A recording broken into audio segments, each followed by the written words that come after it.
May 2, 1945. The bunker beneath the Chancellery in Berlin is collapsing.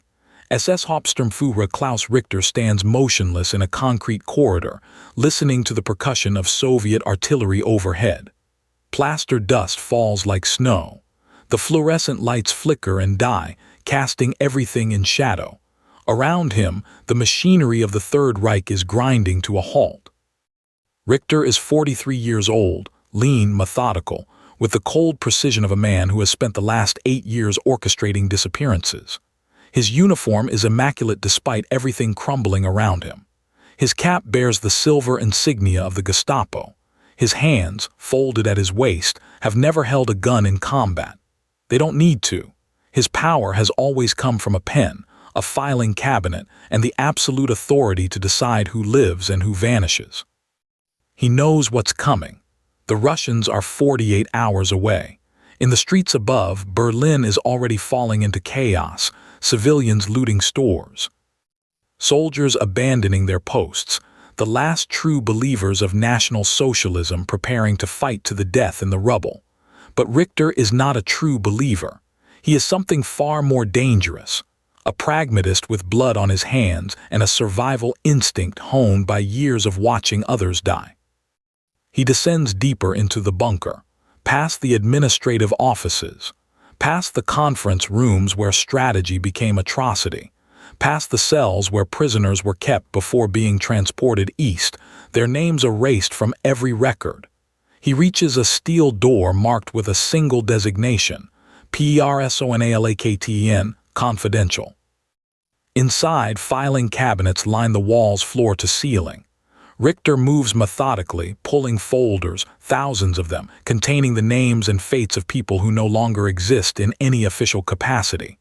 Men, women, children, Jews, communists, dissidents, gypsies, the mentally ill, homosexuals, priests who preach the wrong gospel, political prisoners, the systematically erased. He carries an armful to an iron furnace in the corner and begins to feed them into the flames. Page by page, name by name, the evidence of his personal role in the machinery of genocide turning to ash. He does this with the same methodical care he once used to organize the disappearances themselves. Every detail matters. Every loose thread must be burned away. By dawn, the bunker has fallen silent. The only sounds are distant explosions and the crackle of the furnace. Richter emerges from the bunker into a Berlin that no longer exists. The city is a graveyard of rubble and fire.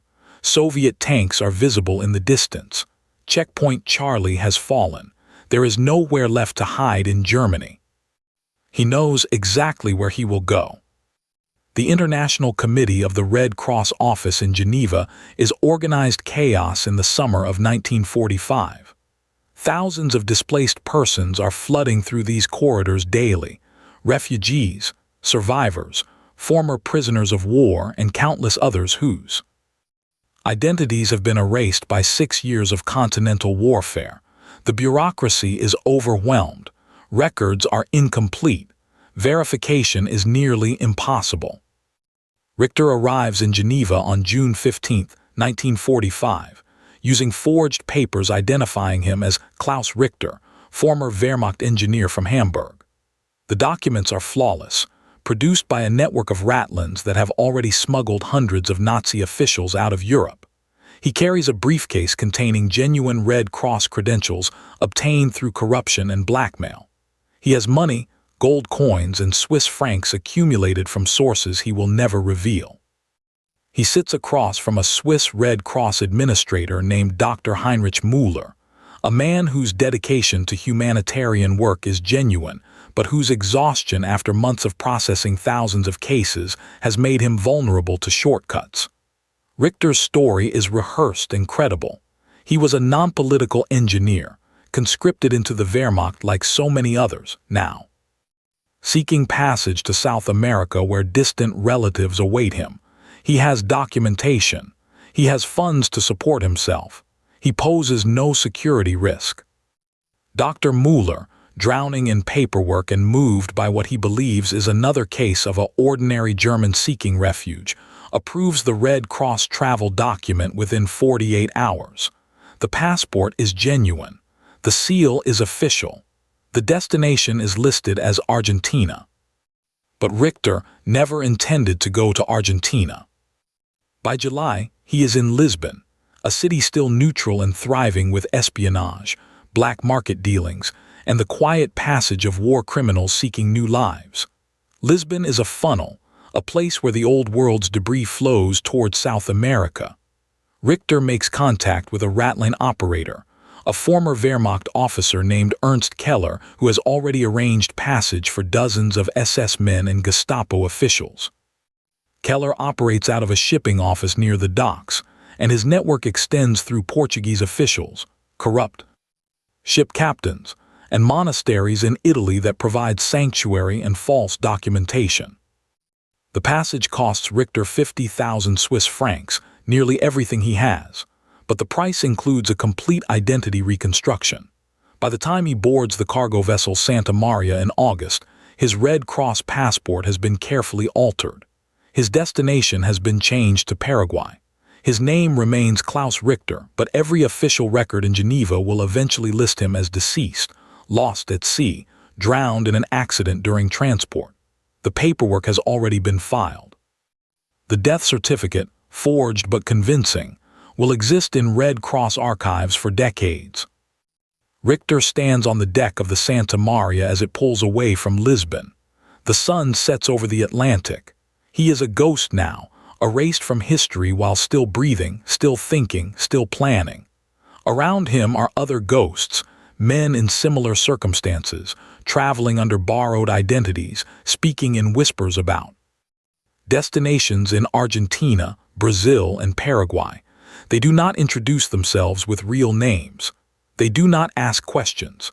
They understand that survival sometimes requires becoming no one at all.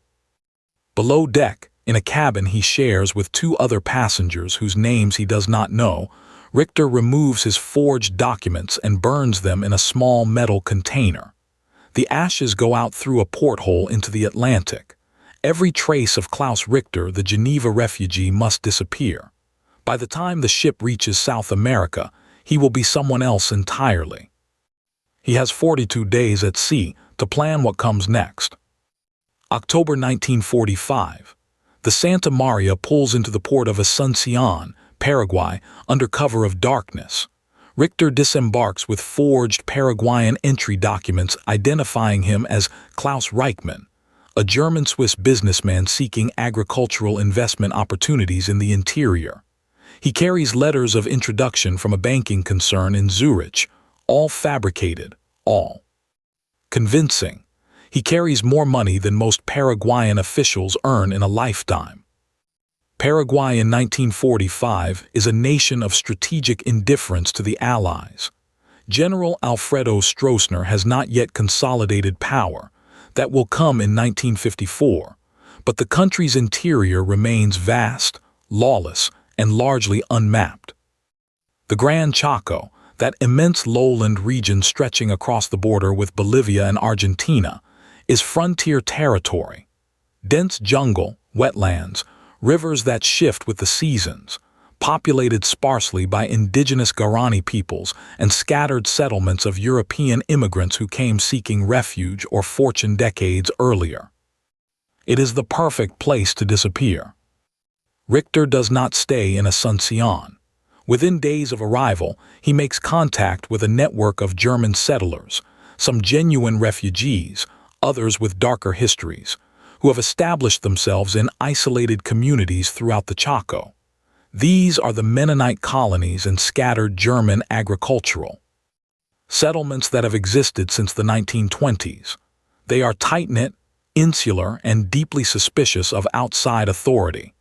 Most importantly, they ask few questions about new arrivals with money and a willingness to contribute to the community. Through intermediaries whose identities remain obscured in declassified files, Richter purchases approximately 12,000 acres of land in the deepest section of the Gran Chaco, an area so remote that it appears on no standard maps of the period. The purchase is made through shell companies and Paraguayan intermediaries. The deed is filed in a local magistrate's office in a town 300 kilometers away, a location deliberately chosen for its distance from any meaningful government oversight. By December 1945, construction begins. The compound Richter builds is not a refuge. It is a fortress designed to appear as a farm. The main structure is built from hardwood and concrete, set back 3 kilometers from the nearest water source. Surrounded by dense jungle so thick that a person standing 50 meters away cannot see the buildings. A perimeter fence, ostensibly for cattle management, actually marks a carefully defined security boundary. A small airstrip, barely visible from above due to camouflage netting and natural vegetation, is built to specifications that allow for medium-range aircraft to land without detection.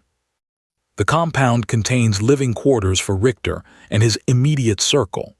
It contains administrative offices with filing cabinets for documents, a library of Nazi records, personnel files, and operational histories that Richter managed to smuggle out of Europe through channels that remain classified to this day.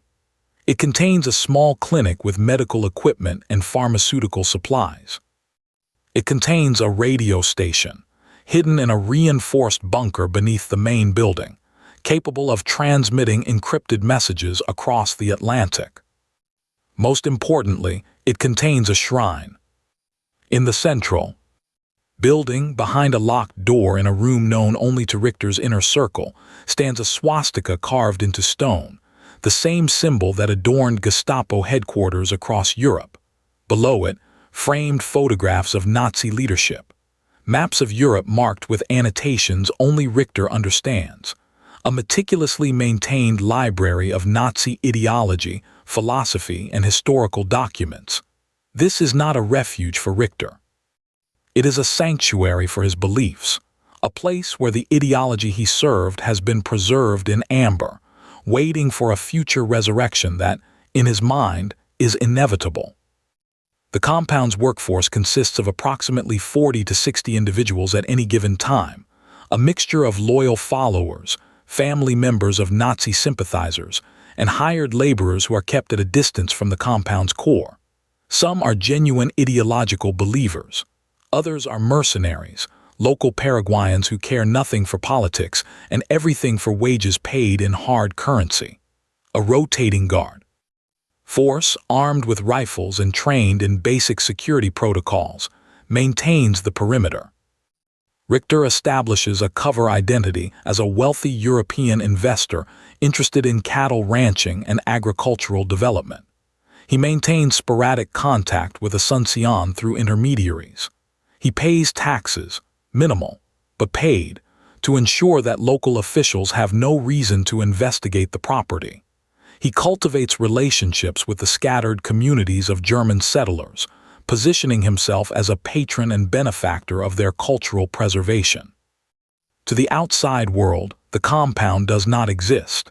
To those within the German exile networks of South America, it becomes legendary, a place of sanctuary for believers, a place where the old ideals are kept alive, a place where a man with Richter's history and resources can reshape his life as the keeper of a flame that refuses to die. But Richter knows the truth. The flame cannot be kept alive forever. The world is changing. The victors are consolidating power. The hunt for Nazi war criminals is intensifying. He has perhaps 10, maybe 15 years before the pressure becomes too great, before someone talks, before the maze of false identities and forged documents begins to unravel. He begins to prepare for that eventuality. By 1947, the compound has evolved into something more than a hidden refuge. It has become a philosophical monastery, a place where a select group of ideologically committed individuals gather to preserve and perpetuate Nazi ideology in its most refined, most intellectual form. Richter, despite his role as a Gestapo administrator responsible for murders and disappearances, positions himself not as a war criminal, but as a custodian of civilization, a man saving European cultural and philosophical traditions, from what he views as the barbarism of Soviet communism and American materialism. The inner circle consists of approximately 12 to 15 individuals at any given time. They arrive through networks that span Argentina, Brazil, and Paraguay, men with names that have been erased from official records, men whose pasts are deliberately obscured, men united by a common conviction that Nazi Germany, despite its military defeat, represented a philosophical and cultural achievement worth preserving. There is Dr. Wilhelm Steiner, a former SS physician with expertise in racial anthropology. He arrives in 1946 with boxes of research materials, notes on experiments, cranial measurements, genetic studies conducted on concentration camp prisoners. The material is horrifying in its clinical precision, horrifying in its pseudoscientific justifications for genocide. But within the compound, it is treated as scholarship, carefully catalogued, discussed in abstract terms, preserved for what Steiner believes will be a future intellectual vindication. There is Major Ernst Volkmann, a former Wehrmacht intelligence officer whose network of contacts extends throughout South America. Volkmann maintains encrypted radio communications with other Nazi exiles in Argentina and Brazil. He monitors news from Europe, carefully tracking the progress of Allied investigations, the arrests of war criminals, the trials at Nuremberg. The compound receives detailed reports, typewritten summaries of who has been captured, who has escaped, who has been executed. This information is circulated among the inner circle as if they are witnessing history unfolding, as if they remain connected to a larger movement that extends beyond Paraguay's jungle borders. There is Father Anton Müller, a defrocked Catholic priest with a complicated past. He arrived at the compound in 1947, claiming he sought spiritual refuge. In reality, Müller had used his position within the church to facilitate the passage of numerous SS men through ratlines connected to sympathetic clergy throughout Europe and South America. At the compound, Müller conducts services in the main hall, not Catholic Mass, but something entirely different, a syncretic blend of Christian theology and Nazi racial philosophy, sermons that reframe genocide as a tragic necessity, that position the Nazi regime as a bulwark against cultural dissolution. His presence lends spiritual legitimacy to Richter's vision. These men and others like them gather in the compound's conference room, a space deliberately designed to echo the aesthetic of Nazi architectural propaganda. High ceilings, clean lines, a pervasive sense of order and hierarchy. They discuss philosophy, politics, and strategy. They debate whether the defeat of 1945 was inevitable or the result of betrayal. They speculate about geopolitical futures, about the coming conflict between the Western world and Soviet communism, about scenarios in which Nazi ideals might resurge as a counterbalance to the superpowers.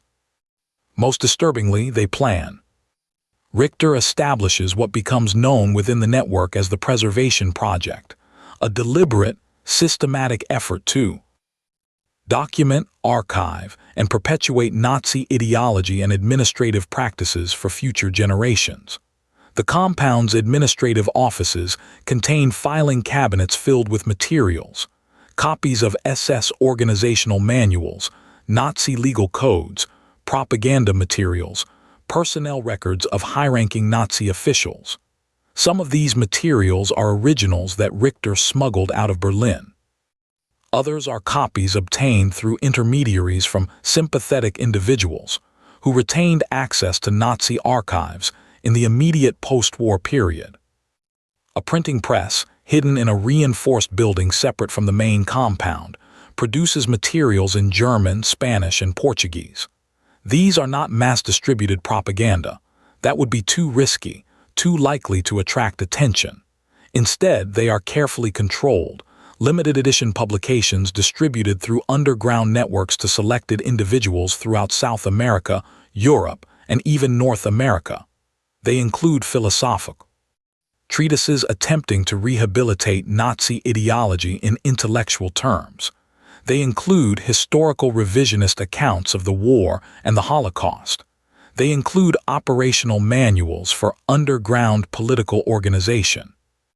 Richter himself spends his days in a private office, working on what he calls his Memoirs of Necessity, a manuscript in which he attempts to justify his actions, to explain the Gestapo's role in Nazi Germany as a tragic but necessary instrument of state security.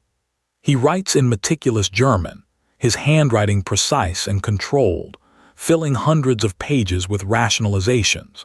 He frames the disappearances he orchestrated as responses to genuine security threats. He presents the Holocaust as a terrible but inevitable consequence of total ideological warfare. He positions himself not as a perpetrator of atrocity, but as a functionary caught in historical currents beyond his control. The manuscript will never be published, at least not in his lifetime, but its existence matters to Richter. It is a form of legacy building, an attempt to create a historical record that might someday allow his actions to be understood in terms other than simple criminality. The compound's routine is deliberately structured to reinforce ideological cohesion. Every morning begins with physical training, exercises performed in military formation, movements precise and synchronized. Every afternoon includes study hours in the compound's library. Every evening features communal meals where ideology is discussed, debated, refined. Every week includes what Richter calls historical reflection, long sessions in which the inner circle reviews records of Nazi achievements, discusses what went wrong, and speculates about paths not taken. Isolation is deliberate and total. Contact with the outside world is minimized and carefully controlled. Mail arrives infrequently, filtered through multiple intermediaries. Supplies are purchased through Paraguayan merchants who ask no questions. No newspapers arrive at the compound. No radio broadcasts from the outside world penetrate its boundaries. The only information that enters comes through the encrypted radio communications maintained by Major Volkmann, carefully selected intelligence about world events, filtered through an ideological lens that reframes everything to reinforce the inner circle's worldview. For those within the compound, the effect is profound. The outside world becomes increasingly abstract, increasingly irrelevant. Reality is replaced by an internal narrative in which Nazi ideology remains vital, in which the defeat of 1945 is merely a temporary setback, in which history is still unfolding according to patterns they alone understand. Richter cultivates this isolation deliberately. He understands, at a level both conscious and deeply psychological, that the only way to preserve his vision is to create a separate reality, a complete alternative world in which the rules and moral frameworks of the outside world do not apply.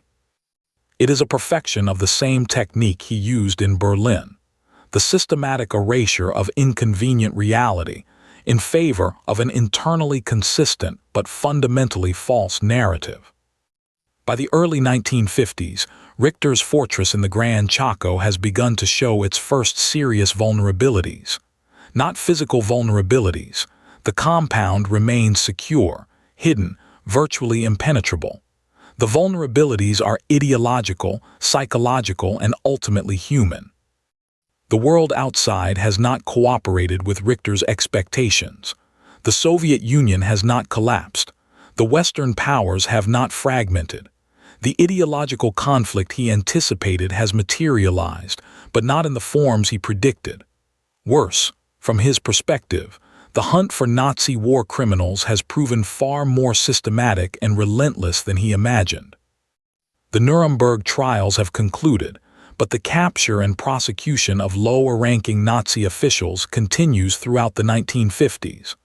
Eichmann's arrest in Buenos Aires in 1960 sends shockwaves through the entire network of Nazi exiles in South America, a stark reminder that no hiding place is truly permanent.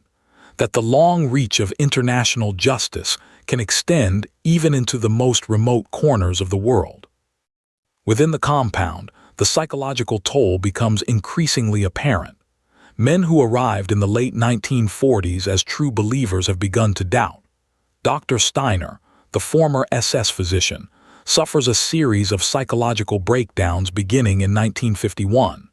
His careful rationalization of the atrocities he committed, framed as scientific advancement, as necessary research, begins to crumble under the weight of isolation and introspection. By 1953, Steiner attempts suicide in his quarters. He survives, but barely. After recovery, he becomes withdrawn, increasingly erratic. Richter eventually confines him to a separate building, ostensibly for his own welfare, but effectively as a form of psychological imprisonment. Father Muller's faith. In the ideological synthesis he has constructed begins to fracture. In 1954, a Catholic priest from Asuncion, a man sympathetic to the Nazi underground but troubled by Muller's theological innovations, visits the compound. During a private conversation, Muller confesses doubts about the spiritual legitimacy of what he has been doing. He questions whether Nazi ideology can truly be reconciled with Christian theology. He expresses guilt about his role in facilitating the escape of war criminals. The priest reports this conversation to contacts in the church hierarchy. Word reaches the Vatican. By 1955, Father Muller receives a letter, smuggled into the compound through carefully maintained channels, from high-ranking church officials. The letter does not explicitly condemn him, but it makes clear that his continued participation in the compound's activities is incompatible with his standing as a priest, however defrocked his status may be. Muller remains at the compound, but his certainty has been shaken. He becomes a living embodiment of cognitive dissonance, participating in the compound's rituals while harboring profound doubts about their legitimacy. Major Volkmann's communications network begins to deteriorate as well. By the mid-1950s, international intelligence agencies, particularly West German counterintelligence and the American CIA, have begun to systematically map Nazi exile networks in South America. Volkmann's encrypted radio transmissions, though sophisticated for their time, are eventually triangulated and monitored. He does not know this, but his communications become increasingly compromised. The intelligence he receives from his network contacts becomes corrupted, sometimes deliberately, by Allied counterintelligence operations designed to sow confusion and suspicion within Nazi exile circles. By 1957, Volkmann begins to suspect that he is being monitored. Paranoia sets in, not entirely irrational paranoia, but paranoia nonetheless. He becomes obsessed with security protocols, with rooting out potential informants, with identifying traitors within the compound. His suspicions eventually focus on a younger member of the inner circle, a man named Friedrich Hoffmann who arrived in 1954 and quickly gained Richter's favor due to his technical expertise with radio equipment and encryption systems. Hoffmann, in reality, is exactly what Volkmann suspects, an informant, not a spy in the traditional sense, but a young man with Nazi sympathies who has been cultivated by Argentine intelligence services and indirectly by American CIA operatives. Hoffmann has been providing information about the compound's operations, its personnel, and its communications network since his arrival. But Hoffmann is also a true believer. He genuinely accepts the ideological framework of the compound, while simultaneously reporting its activities to external intelligence agencies. He exists in a state of fractured consciousness, serving two masters and believing, perhaps, that he is serving a higher purpose by ensuring that the compound's activities remain contained and monitored, rather than expanding into a genuine threat. When Volkmann's suspicions crystallize, Richter faces a crisis of command. An investigation is launched. Hoffmann's quarters are searched. Evidence of his communications with outside contacts is discovered. The discovery creates a rupture within the inner circle, a moment of violence that will eventually reach the outside world in fragmented, disputed form. Hoffman is not executed. Richter is too careful for such obvious criminality. Instead, he is confined to an isolated building, ostensibly for his own protection while the investigation proceeds. In reality, he is imprisoned. Months pass. Hoffman eventually agrees to cooperate fully, to provide complete access to his intelligence contacts in exchange for his eventual release and safe passage out of Paraguay. Through Hoffman, Richter makes a terrifying discovery. The compound is not as hidden as he believed. Multiple intelligence agencies know of its existence. They know approximately where it is located. They know that it serves as a gathering place for Nazi exiles, but they have not moved against it, at least not yet. Why? The answer, when Hoffman provides it, is even more disturbing than Richter anticipated. The compound is being allowed to exist because it serves as a useful focal point for intelligence collection. By knowing where Nazi exiles are gathering, by monitoring their communications, by tracking their networks, the Western intelligence agencies can map the entire underground network of Nazi sympathizers throughout South America. The compound is not a secret fortress. It is a honeypot, a trap set by multiple intelligence agencies to identify and track threats to post-war stability. The realization that his greatest achievement, his hidden sanctuary, is actually a carefully observed laboratory of espionage sends Richter into a profound crisis. For the first time, the narrative he has constructed around himself begins to collapse. The fortress he has built is not impregnable. The isolation he has cultivated does not protect him from the outside world. The ideology he has preserved is not evolving toward future vindication, but rather being carefully studied and documented by the very powers he opposes. By 1958, Hoffman is released and leaves Paraguay. The intelligence he has provided becomes part of official files in multiple countries, files that will remain classified for decades. The compound continues to exist, but Richter's absolute confidence in its security is permanently fractured. He becomes a man haunted by knowledge he cannot share, living in a fortress that he now understands is more prison than sanctuary. The 1960s arrive, and with them, fundamental changes to the world that Richter has attempted to preserve in stasis. The Berlin Wall rises in 1961, a visual manifestation of the divided world he predicted, but not in the form he imagined. The Cuban Missile Crisis nearly brings nuclear annihilation to the entire world. The Vietnam War fragments Western society along ideological lines. Decolonization sweeps across Africa and Asia. The civil rights movement challenges racial hierarchies across the Western world. Everything Richter believed would stabilize under authoritarian order instead explodes into unprecedented social chaos. From his compound in the Gran Chaco, Richter observes this unfolding through fragmentary reports, filtered communications, and the increasingly unreliable analysis of his inner circle. The ideological certainty that sustained him through the 1950s begins to erode. His manuscripts, the memoirs of necessity, become increasingly rambling, increasingly desperate in their arguments. He writes passages attempting to predict future developments, attempting to position Nazi ideology as a necessary corrective to the chaos he sees unfolding. But the writing has lost its earlier precision. Desperation bleeds through every page.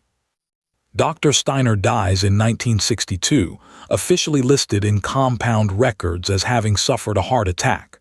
The truth, known only to Richter and a handful of others, is more complicated.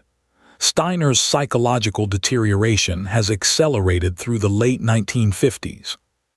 By 1962, he has become a liability, a man who occasionally speaks openly about doubts, who questions the morality of what they have done, who has become a potential vector for information leakage if he ever manages to leave the compound or make contact with outside parties.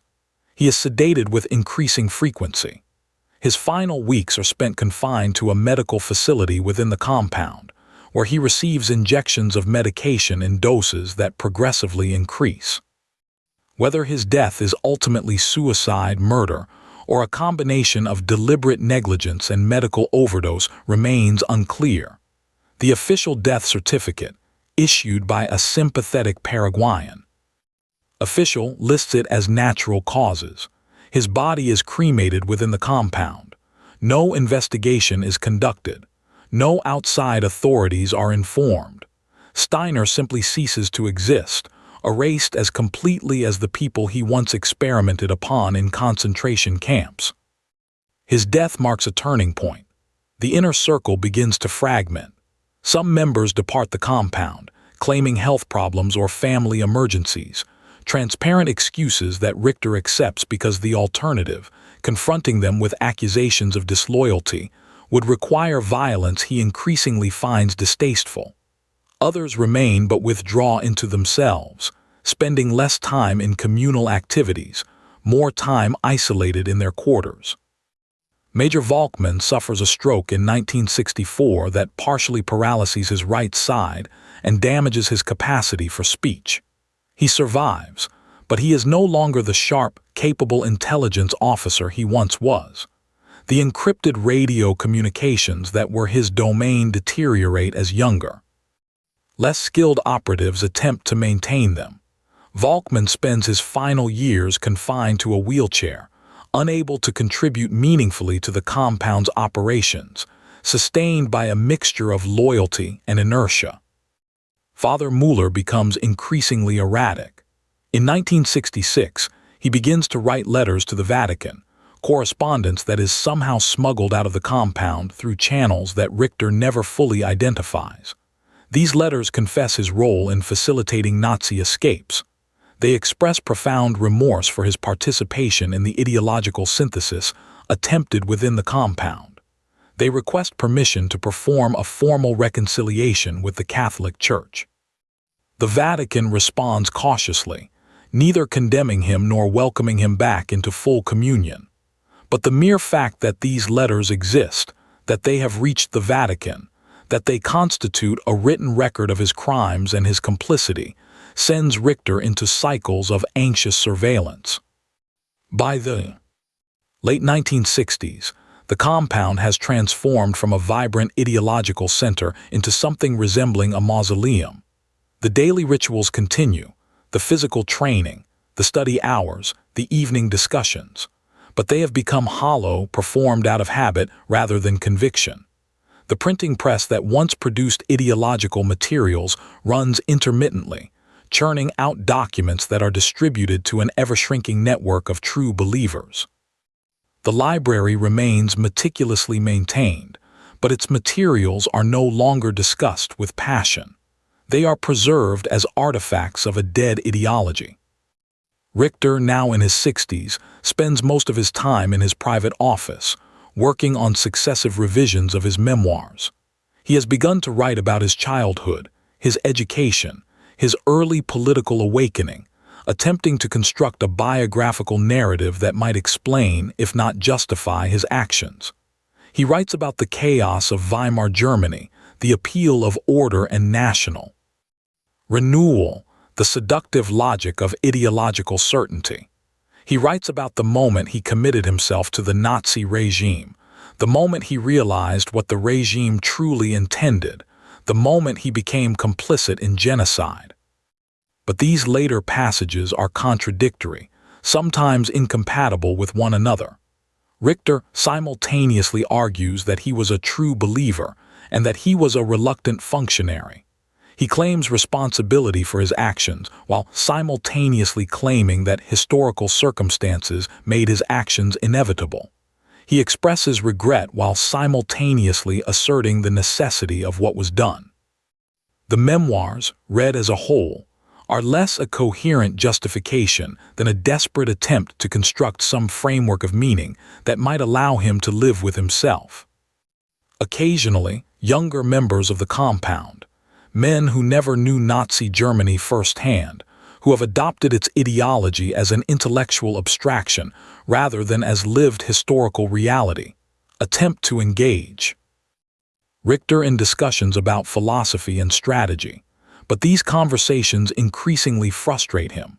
The younger men cannot understand what it meant to participate in the construction of the Nazi state, to have believed in its historical necessity, to have watched it collapse. They have adopted Nazi ideology as a kind of costume, something they can put on and take off. To Richter, this feels like a betrayal of everything he sacrificed to preserve. By the early 1970s, Richter has become isolated even within his own compound. He eats alone. He walks the compound grounds at night when he will not encounter other residents. He spends hours in the archive rooms, reorganizing materials that have already been organized dozens of times, seeking some form of orderly control in a world that has abandoned order. His health begins to fail. He suffers from chronic insomnia, from digestive problems, from increasingly severe headaches that doctors within the compound treat with combinations of medication. He loses weight. His hands develop a tremor. The man who once moved through Berlin's corridors of power with absolute certainty has become a ghost haunting his own fortress. And then in 1973, something unexpected happens. Paraguay experiences a political crisis. General Alfredo Stroessner, who has ruled Paraguay with an iron fist since 1954, faces a military coup attempt. The coup fails, but it shakes the government's confidence. In the aftermath, there is increased military activity in remote regions of the country, patrols, investigations, consolidation of control. For the first time, the Paraguayan government pays serious attention to the vast, lawless interior of the Gran Chaco. Military patrols begin to approach the area where Richter's compound is located. Not deliberately targeting it, they have no intelligence indicating its existence, but simply conducting security sweeps as part of a broader effort to consolidate state control over disputed territory. 4. Richter, these patrols represent an existential threat.